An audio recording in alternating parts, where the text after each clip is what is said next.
Welcome to our next video. So in this video we're going to continue talking about induction, and there's a rather peculiar problem in front of us. It makes a statement that all girls have the same hair color. Just a ludicrous statement.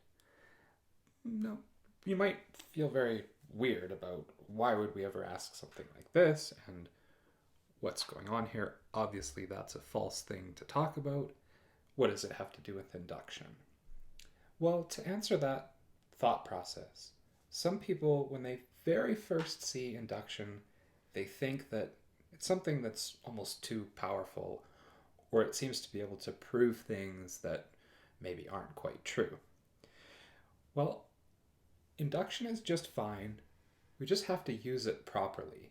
We have to be careful about some of the things and make sure we follow the exact steps that are in the principle of mathematical induction. So this problem is meant to highlight where we might make a mistake in that regard and sort of take the method of proving by mathematical induction a little bit too far beyond where it's supposed to be taken. So let's see what it says. Our attempt of trying to show that all girls have the same hair color is going to go along these lines. It's going to say, we will attempt to prove the statement by defining p sub n. So that's going to be our true or false, our Boolean variable. And it's going to be defined as in any group of n girls, all of them have the same hair color for each value of n equal to 1, n equal to 2, n equal to 3, so on and so on and so on. So we'll try to prove our statement with this setup. So in our base case, we'll try to show that p sub 1 is true. So when n equals 1, there's only one girl in the group. So all girls within that group of size 1, of course, have the same hair color. Okay, now we'll move on to the inductive step. So in the inductive step, we're going to assume that p sub n is true and try to conclude that p sub n plus 1 is true for each value of n again, n equal to 1, n equal to 2, up and up and up. Okay, so how would this inductive step go? We're going to assume that in any group of n girls, all of them have the same hair color. So this is the standard start to an inductive step. We get to assume that, and we're just writing it out in English as we have this paragraph in front of us. So then we'll try to start to make our conclusion with that assumption. So if we're given a group of n plus 1 girls, we'll remove one of them from the group.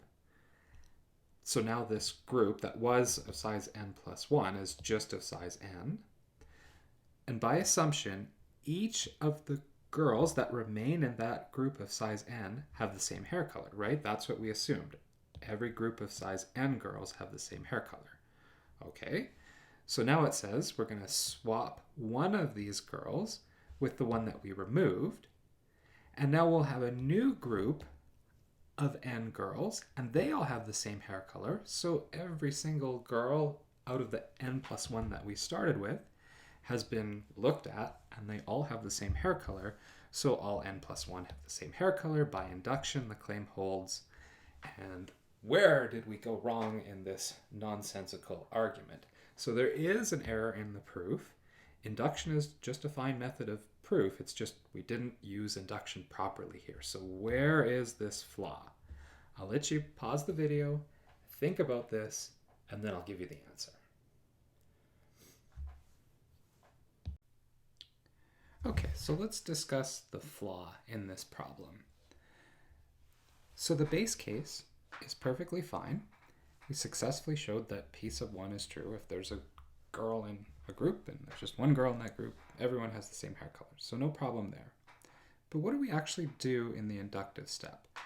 Let's try to draw a little picture of what's going on there.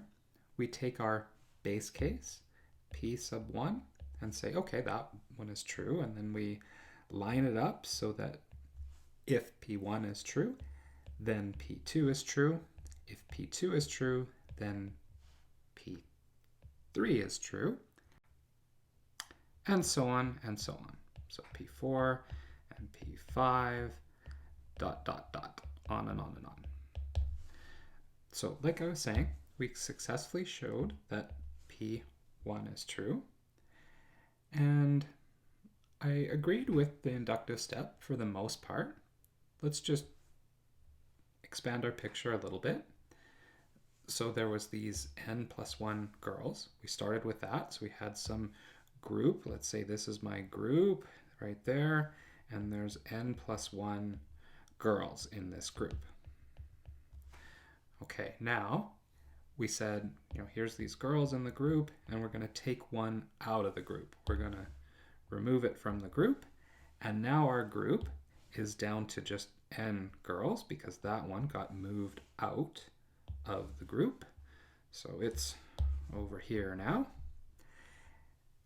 And then we looked at the group of size n girls, and then we said, okay, everyone in this group of n has the same hair color. So we'll go ahead and say maybe purple is my favorite hair color for girls. So all of these hair colors are purple. So purple, purple, purple, everyone is purple.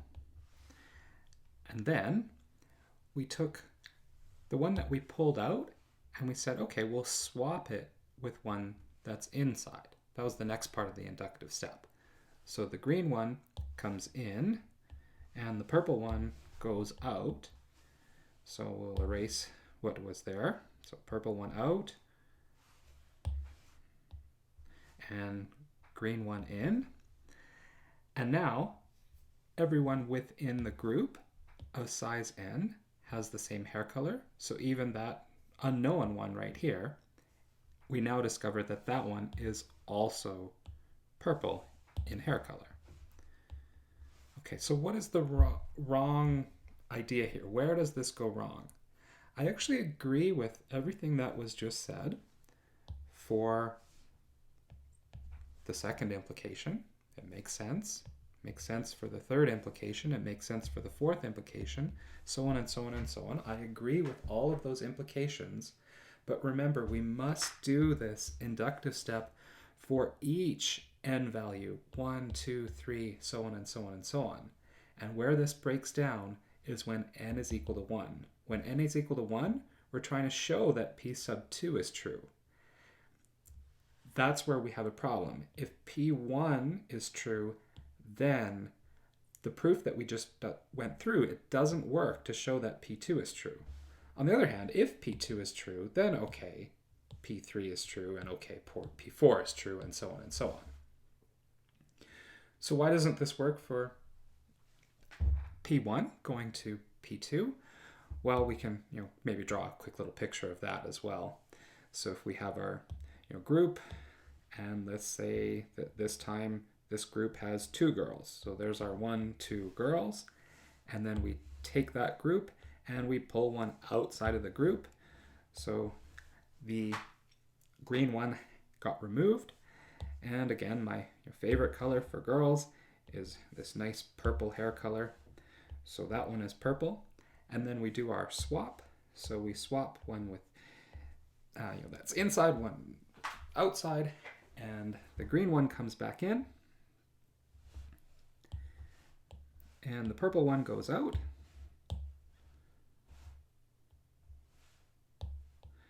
And now everyone within this group has the same hair color, but that may not be purple.